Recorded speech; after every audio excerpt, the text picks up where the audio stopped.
Hello sir. ആ നമസ്കാരം. നമസ്കാരമുണ്ട്. എന്തൊക്കെയുണ്ട് വിശേഷം?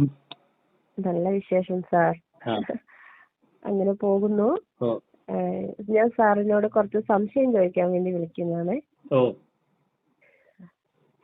ഞാൻ അന്ന് സാറിനോട് സംസാരിക്കുമ്പോൾ ഞാൻ പറഞ്ഞിരുന്നില്ലേ, ഒരു മണികളുടെ സ്വരമൊക്കെ കേൾക്കുന്നു എനിക്ക്. ഓ ആ അപ്പൊ സാറ് പറഞ്ഞിരുന്നല്ലോ അനാഹത ധ്വനിയാണ് അതെന്ന്. ആ ആ മെഡിറ്റേഷൻ കണ്ടിന്യൂ ചെയ്യാൻ പറഞ്ഞിരുന്നല്ലോ. ഉവ്വ, അപ്പൊ ഞാൻ മെഡിറ്റേഷൻ കണ്ടിന്യൂ അനാഹത ധ്വനി വരുന്നതിന് മുമ്പ് തലേന്ന് ഞാൻ ചെയ്തുകൊണ്ടിരിക്കുമ്പോൾ എന്റെ പുറകുവശത്തായിട്ട് നല്ലൊരു വൈബ്രേഷനാണ് എനിക്ക് അനുഭവപ്പെട്ടിരുന്നത്. ആ അനാഹതത്തിന്റെ അവിടെയായിട്ടേ. അപ്പോ പുറഭാഗം മുഴുവൻ ഇങ്ങനെ ഒരു തരിപ്പ് പോലെ ഒരു വൈബ്രേഷൻ ഫുള്ളായി എനിക്ക് അനുഭവപ്പെടുന്നുണ്ടായിരുന്നു. എന്നിട്ടാണ് പിന്നെ രാത്രി കിടക്കുമ്പോൾ ആ ശബ്ദമൊക്കെ കേട്ടു തുടങ്ങിയത്. പിന്നെ അതിനുശേഷം എന്നും ഞാൻ മെഡിറ്റേഷൻ ചെയ്യുമ്പോൾ ഇതുവരെയും ഇന്നലെ വരെയും മിനിഞ്ഞാന്ന് വരെയും എനിക്ക് അതേ ഫീല് വരും. അത് എങ്ങനെ പറയാ, ആ അനാഹതയുടെ ഭാഗത്ത് പുറം ഭാഗത്താണ് ആ ഭാഗം വല്ലാതെ ഒരു കറങ്ങുന്നതായിട്ട് അനുഭവപ്പെടുന്നുണ്ട്. എന്തോ ഒരു സാധനം കറങ്ങുന്നു, നല്ല സ്പീഡിലാണ്. ചക്രം കറങ്ങുന്നു സാർ. അതെങ്ങനെയാ പറയാ, ആധാരമാണ്. അത് എനർജൈസ് ചെയ്ത് ആക്ടിവേറ്റ് ആവുമ്പോ ഇങ്ങനെ ചുഴി പോലെ കറങ്ങും. ചുഴി പോലെ കറങ്ങും, പിന്നെ സ്റ്റോപ്പ് ചെയ്യും, വീണ്ടും കറങ്ങും, സ്റ്റോപ്പ് ചെയ്യും, വീണ്ടും കറങ്ങും, സ്റ്റോപ്പ്. ഇങ്ങനെ മെഡിറ്റേഷൻ നമ്മൾ ചെയ്തുകൊണ്ടിരിക്കുമ്പോൾ സ്റ്റോപ്പ് ആയും വീണ്ടും കറങ്ങിയും അങ്ങനെ ആയിക്കൊണ്ടിരിക്കും. ഈ സമയത്ത് എന്റെ മുതുകിന്റെ ഭാഗം, പുറം ഭാഗം അങ്ങനെ ഒരു വൈബ്രേഷൻ അനുഭവപ്പെട്ടുകൊണ്ടേയിരിക്കും. അങ്ങനെ ഉണ്ടായിരുന്നു സാർ. ഒരു ദിവസം ഞാൻ മെഡിറ്റേഷൻ ചെയ്തുകൊണ്ടിരിക്കുമ്പോൾ എന്റെ കാലിന്റെ അടിഭാഗമൊക്കെ വല്ലാതെ ചൂടെടുത്തിട്ടുണ്ടായിരുന്നു. പിന്നെ കൈയിന്റെ വെള്ളയിലൂടെയും വിരൽ തുമ്പിലൂടെ ഒക്കെ എനർജി ഫ്ലോ ചെയ്യുന്നത് എനിക്ക് അറിയാൻ കഴിഞ്ഞു, ഫീൽ ചെയ്യുന്നുണ്ടായിരുന്നു. ആ അതപ്പോ മെഡിറ്റേഷൻ എല്ലാം സ്റ്റോപ്പ് ചെയ്തിട്ട് ഞാൻ എണീക്കുമ്പോഴും അത് ഫ്ലോ ആവുന്നുള്ളത് അറിയുന്നു. നല്ല റിലാക്സ് തോന്നി തുടങ്ങി. ആ സമയത്ത് എനിക്ക് നല്ല റിലാക്സ് ആണ് അനുഭവപ്പെട്ടത്, ആ എനർജി ഫ്ലോ ചെയ്യുന്ന സമയത്ത്. അതുവരെ ഇനി എന്തോ മൈൻഡ് ഇതായി നിന്നോ ഹെവി ആയി നിന്നോ എനിക്ക് മനസ്സിലായില്ല, നിറഞ്ഞു നിന്നോ നല്ലൊരു റിലാക്സ് തോന്നി. അതൊക്കെ ഒരു മാസം മുൻപാണ്. ഞാൻ മെഡിറ്റേഷൻ കണ്ടിന്യൂ ചെയ്തുകൊണ്ടേ ഇരിക്കുന്നുണ്ടായിരുന്നു. അരമണിക്കൂറേ ഇരിക്കാറുള്ളൂ. അപ്പം ഇന്നലെയുണ്ട് സാർ, ഞാൻ മിനിഞ്ഞാന്ന് മെഡിറ്റേഷൻ ചെയ്യുമ്പോഴും എനിക്ക് പുറകിൽ വൈബ്രേഷൻ ഉണ്ടായിരുന്നു. ശരീരമൊക്കെ ഒരു അനുഭൂതി. അപ്പം നിറയും എന്റെ ശിരസിന്റെ മധ്യഭാഗത്ത് ഒരു പിരികിരിപ്പ് ഇങ്ങനെ അനുഭവപ്പെടുന്നുണ്ടായിരുന്നു. എപ്പോഴും അതുണ്ട് മെഡിറ്റേഷൻ ചെയ്യുമ്പോൾ. അതെ, നെറുകയില് ബ്രഹ്മരന്ധ്രത്തില്. പിന്നെ ഞാൻ മെഡിറ്റേഷൻ ചെയ്യുമ്പോൾ ഈയിടെയായിട്ട് നെറ്റിയുടെ മധ്യഭാഗത്ത് മനസ്സ് വെക്കാൻ പറ്റുന്നുണ്ട് നല്ലോണം. എത്ര നേരം നിൽക്കുന്നുണ്ട് മനസ്സ് നല്ല പൂർണ്ണമായിട്ട് അതങ്ങനെ ക്ലിയർ ആയി വന്നു മുഴുവനായിട്ട്. നിൽക്കാൻ പറ്റുന്നുണ്ട്. അപ്പൊ ഞാൻ അതിലാണ് ഇപ്പൊ ശ്രദ്ധ കൊടുത്തോണ്ടിരുന്നത്. ശ്വാസത്തിൽ നിന്നും അതിലേക്ക് മാറി എന്റെ ശ്രദ്ധ. അറിയാതെ തന്നെ അത് സംഭവിച്ചു പോയതാണ്. എനിക്ക് അറിഞ്ഞുകൂടായിരുന്നു. ഞാൻ പിന്നെ അതിലേക്ക് ശ്രദ്ധിക്കാൻ തുടങ്ങി. മനസ്സ് അതിൽ നിൽക്കുന്നുണ്ടല്ലോ. ഉള്ളുന്ന് വരും, ആ ശരിക്കുള്ള ഡയറക്ഷൻ ഉള്ളുന്ന് വരും. അതിനെ നമ്മൾ ശാംഭവി എന്ന് പറയും. ശാംഭവി മുദ്ര സംഭവിച്ചുകൊണ്ടിരിക്കുകയാണ്. എനിക്ക് അറിഞ്ഞൂടാ സാർ, ഇതെല്ലാം എങ്ങനെ അറിയാതെ സംഭവിക്കുകയാണ്. എനിക്ക് ആരും പറഞ്ഞു തരാനൊന്നുമില്ല ഇതിനെ കുറിച്ചൊന്നും. ക്രമേണ ഞാൻ അതിലേക്ക് അങ്ങനെ ശ്രദ്ധ കൊടുത്തോണ്ടിരുന്നു. ഇനി ഞാൻ എന്ത് സംഭവിച്ചു ചോദിച്ചാൽ, പെട്ടെന്ന് എന്റെ മൈൻഡ് ഞാൻ ഇങ്ങനെ മെഡിറ്റേഷൻ ചെയ്യുന്ന ഒരു 3-4 ദിവസം മുൻപ് മൈൻഡ് അങ്ങനെ അന്ന് ഞാൻ പറഞ്ഞില്ലേ കയ്യിലൂടെ ഊർജം പുറത്തേക്ക് പോയി എന്ന് പറഞ്ഞില്ലേ ഒരു മെഡിറ്റേഷൻ. അപ്പൊ ഞാൻ എന്ത് ചെയ്തു, പിറ്റേ ദിവസം അത് തനിയെ നിൽക്കുകയും ചെയ്തു. അപ്പൊ ഇത് ഇനിയും സംഭവിക്കുമോന്ന് അറിയാൻ വേണ്ടിയിട്ട് എന്റെ 2 കൈയുടെ ഉള്ളം കയ്യിലും ഞാൻ മൈൻഡ് വെച്ചു. വെറുതെ ഇരിക്കുമ്പോഴാണ്, മെഡിറ്റേഷനിലല്ല. ആ സമയത്ത് വീണ്ടും അവിടെ ഓപ്പണായി എനർജി ഫ്ലോ ചെയ്യുന്നത് എനിക്ക് അറിയാൻ തുടങ്ങി. അങ്ങനെ ചെയ്യാവോ സാർ? എനിക്ക് അറിഞ്ഞുകൂടാ. ഇപ്പൊ അങ്ങനെ ചെയ്യണമെന്നില്ല. നമ്മള് ഓപ്പൺ ആയി കഴിഞ്ഞാൽ തന്നെ ഈ സാധനം ആൾവേസ് ഓപ്പൺ ആവും.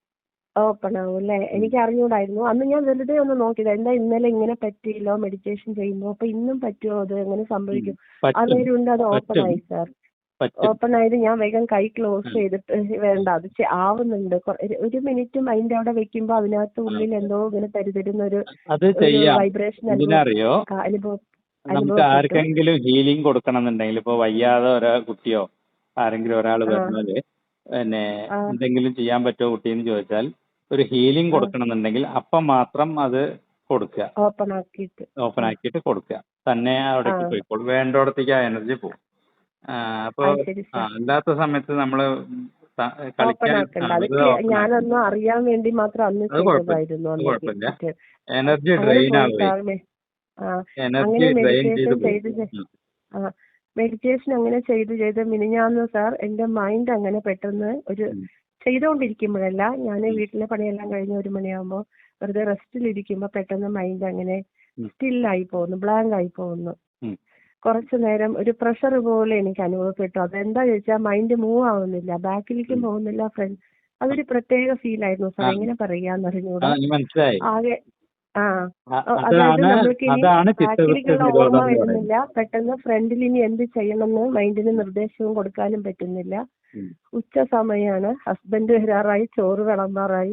ഉം. അപ്പൊ എനിക്ക് അതിലേക്കൊന്നും മൈൻഡ് പോകുന്നില്ല. അപ്പൊ എനിക്ക് മനസ്സിലായി, അയ്യോ ഇത് എന്തോ പ്രശ്നമാണ്. അപ്പൊ എനിക്ക് തോന്നി ഇത് എന്തോ എനർജി ഫുള്ളായതുപോലെ ഒരു അനുഭവമാണ് എനിക്കുണ്ടായത്. എന്തോ എന്നിൽ നിറഞ്ഞു നിൽക്കുന്ന പോലെ ഒരു അനുഭവം, അതുകൊണ്ട് എല്ലാം ബ്ലാങ്ക് ആയതുപോലെ.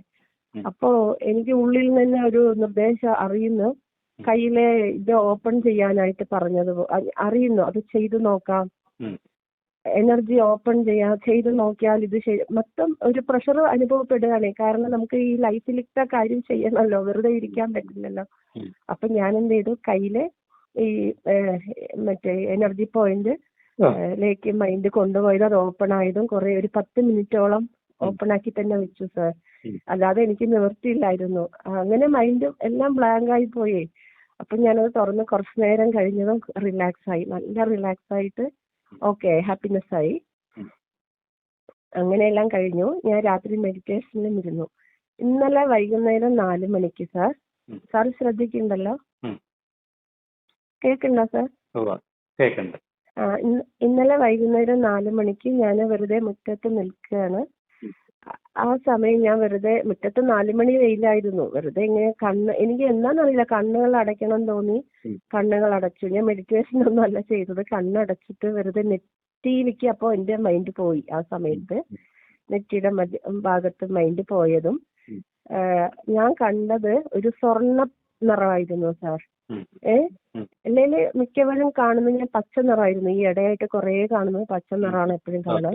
ആ. പെട്ടെന്ന് സ്വർണ്ണ നിറം കണ്ടു, ആ. ഒരു മഞ്ഞ നിറം. അതെങ്ങനെയാന്ന് പറയാ, പൂർണ്ണചന്ദ്രൻ, ഉദിച്ചു വരുന്ന പൂർണ്ണചന്ദ്രൻ ഉണ്ടല്ലോ, ഉം. ഉം. ഉം. അതിന്റെ നിറമായിരുന്നു ആ പ്രതലം മുഴുവനും. ഓക്കെ.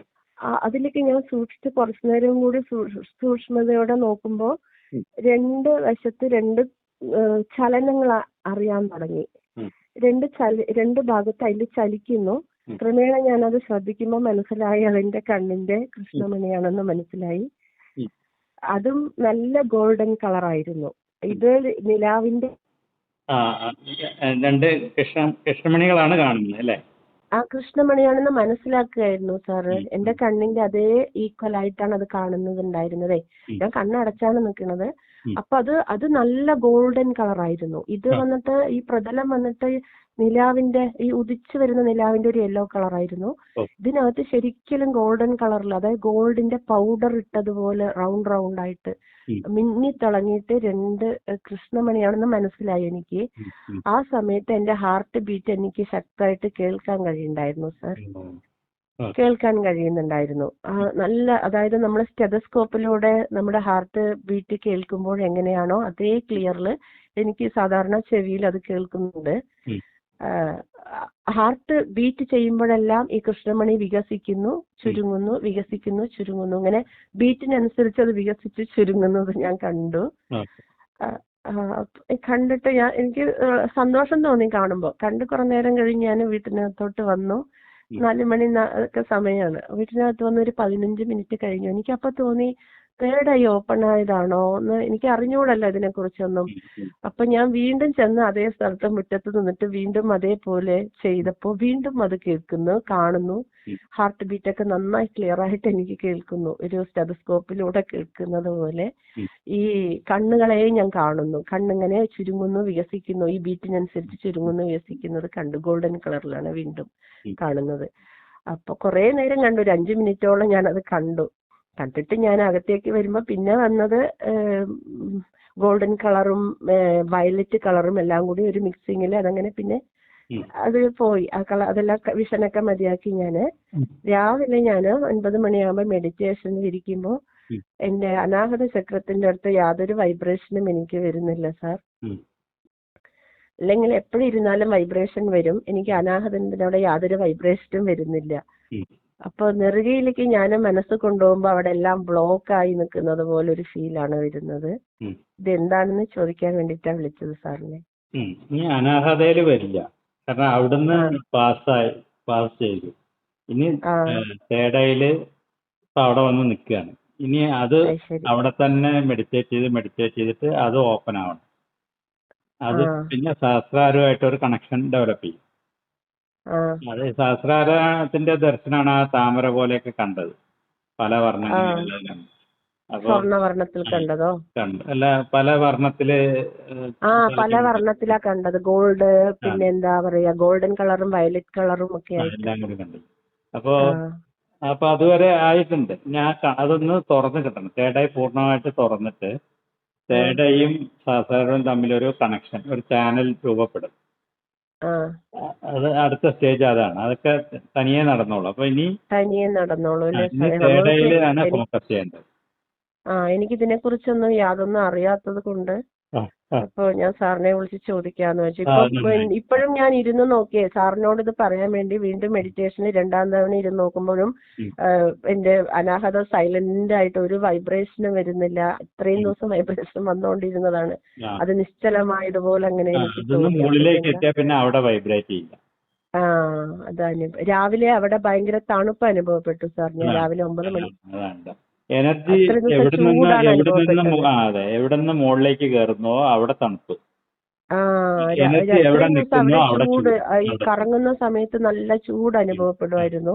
ഇന്ന് രാവിലെ ചെയ്യുമ്പോ അവിടെ വെറും തണുപ്പാണ് അനുഭവപ്പെട്ടത്. അപ്പൊ ഇത് എന്താന്ന് പറഞ്ഞിട്ട് സാറിനോട് ചോദിക്കാൻ വേണ്ടി. വളരെ പോസിറ്റീവ് തന്നെയാണ്. ഇപ്പൊ പിന്നെ അടുത്ത സ്റ്റേജിലേക്ക് എത്തി. ഇനി ഒരു സ്റ്റേജും കൂടി. ഇങ്ങനെ തന്നെ കണ്ടിന്യൂ ചെയ്യുന്നല്ലേ? തന്നെ ചെയ്യാം, ഇന്റൻസീവ് ആയിട്ട് ചെയ്യാം. ഓക്കെ സാർ, തീക്ഷ്ണമായിട്ട് അതിൽ തന്നെ മുഴുവൻ.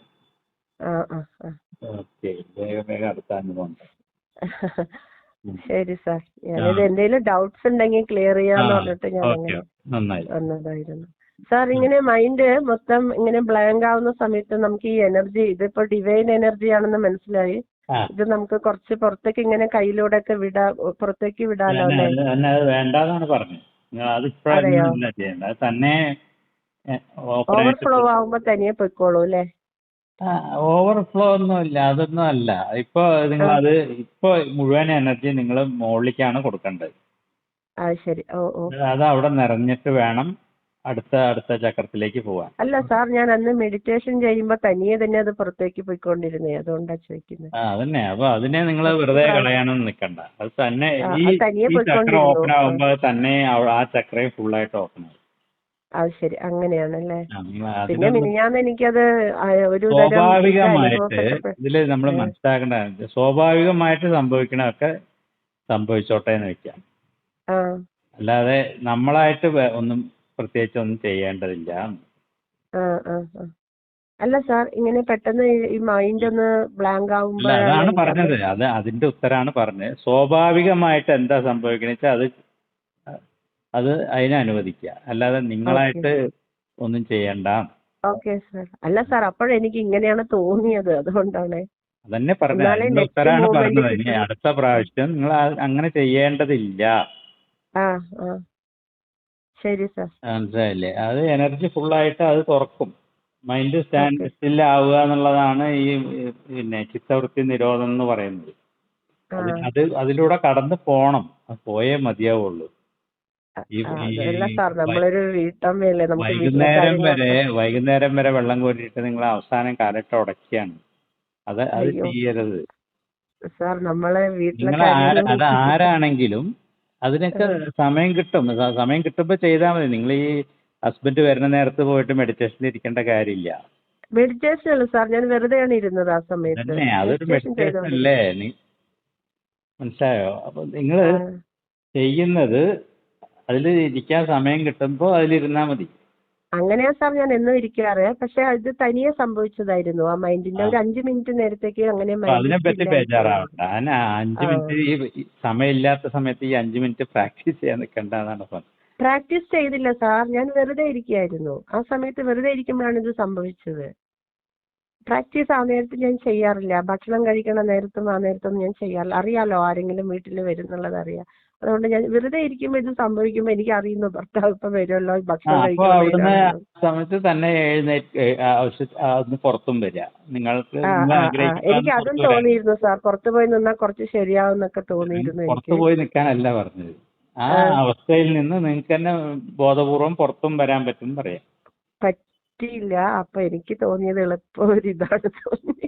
എനിക്കിതിനെ കുറിച്ച് അറിയില്ലല്ലോ, അതുകൊണ്ടാണ്. ശരി സാർ, ഞാൻ ഇനി ശ്രദ്ധിക്കാം.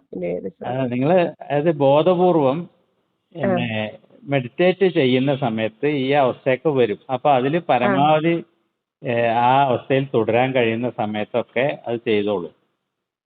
അല്ലാത്ത സമയത്തും ഈ മാഗ്നറ്റ് പോലെ അതിലേക്ക് വലിക്കും.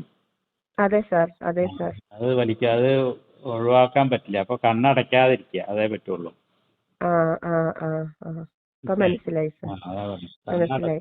അതായത് എന്റെ എപ്പോഴും മെഡിറ്റേറ്റീവിൽ തന്നെ നിൽക്കുന്നു സാർ. ഞാൻ എന്ത് പണി ചെയ്യുമ്പോഴും അതൊരു കണ്ണടച്ചാലാണ് നിങ്ങൾക്ക് പിന്നെ ഒന്ന് പുറത്തു വരാൻ വിഷമം വരിക. കണ്ണടച്ചാലും അങ്ങനെ ഒരു അവസ്ഥ, ഞാൻ മെഡിറ്റേഷനിലായിട്ട് ഇരിക്കുന്ന ഒരു അവസ്ഥയുണ്ട്. അതല്ലാതെ നമ്മളിപ്പോ അടുക്കളയിലെ ജോലികളൊക്കെ ചെയ്യുമ്പോഴും ഒരു മെഡിറ്റേറ്റീവ് മൈൻഡിൽ തന്നെ പോകുന്നുണ്ട്. മൈൻഡ് മെഡിറ്റേറ്റീവ് തന്നെ. നിങ്ങൾ ആ സമയത്ത് പുറത്തു വരേണ്ടതുണ്ടെങ്കിൽ നിങ്ങൾ കണ്ണടയ്ക്കാതിരുന്നാൽ മതി എന്ന് പറയാം. Okay sir, okay sir. ശരി, മനസ്സിലായി സാർ. Thank you. ഇതൊരു സംശയം ചോദിക്കാൻ വേണ്ടിയിട്ടായിരുന്നു. ശരി സാർ, താങ്ക് യു. കണ്ണടച്ചാൽ തന്നെ അത് മെഡിറ്റേഷൻ ഇരിക്കല്ല, വെറുതെ ഇരിക്കുമ്പോൾ തന്നെ കണ്ണടയ്ക്കുമ്പോൾ വയലറ്റ് നിറമാണ് വരുന്നത്. വെറുതെ ഇരിക്കലും കണ്ണടയ്ക്കലും അതന്നെയാണ് മെഡിറ്റേഷൻ. രണ്ടും രണ്ടല്ല. അതാണ് നിങ്ങൾ ഇങ്ങനെ. അല്ല സാർ, നമ്മൾ അതിനായി ഒരുങ്ങിയ ഒരു സ്ഥലത്ത് ഇരുന്നിട്ട് എനിക്ക് ഞാൻ പറഞ്ഞതൊന്ന് അങ്ങോട്ട് സ്വീകരിക്കാൻ ശ്രമിക്കൂ. നിങ്ങൾ കണ്ണടച്ചാൽ തന്നെ അത് മെഡിറ്റേഷനായി. നിങ്ങൾ വെറുതെ ഇരുന്നിട്ടായാലും മെഡിറ്റേഷൻ ചെയ്യണം എന്ന് പോയിട്ട് കണ്ണടച്ചാലും രണ്ടും ഒരേ സംഭവം തന്നെയാണ്. നിങ്ങൾ അത്രയും ടോപ്പിൽ നിൽക്കുന്നതുകൊണ്ട് നിങ്ങൾ കണ്ണടയ്ക്കുമ്പോ തന്നെ അതുകൊണ്ടാണ് ഇങ്ങനെ പറയുന്നത്. അപ്പൊ അത് മനസ്സിലാക്കാനേ ശ്രമിക്കണില്ല. നിങ്ങൾ ഇങ്ങോട്ട് ഇങ്ങനെ പറഞ്ഞുകൊണ്ടേയിരിക്കുക.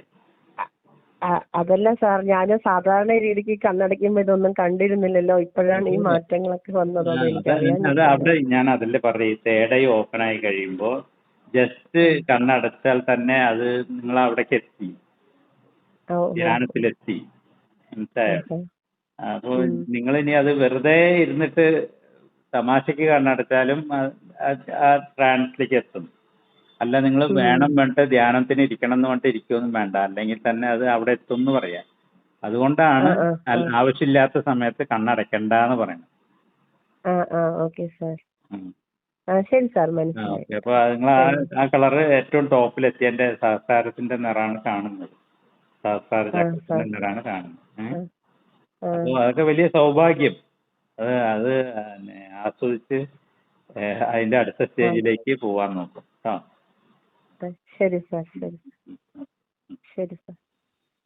യോഗവിദ്യയുടെ അതിനിഗൂഢ രഹസ്യങ്ങൾ അനാവരണം ചെയ്യുന്ന അപൂർവ കൃതി തുരീയം കുണ്ടലിനി രഹസ്യം എന്ന പുസ്തകം ആവശ്യമുള്ളവർ 9895610455 എന്ന നമ്പറിലേക്ക് അഡ്രസ് വാട്സപ്പ് ചെയ്യുക. വില 250 രൂപ.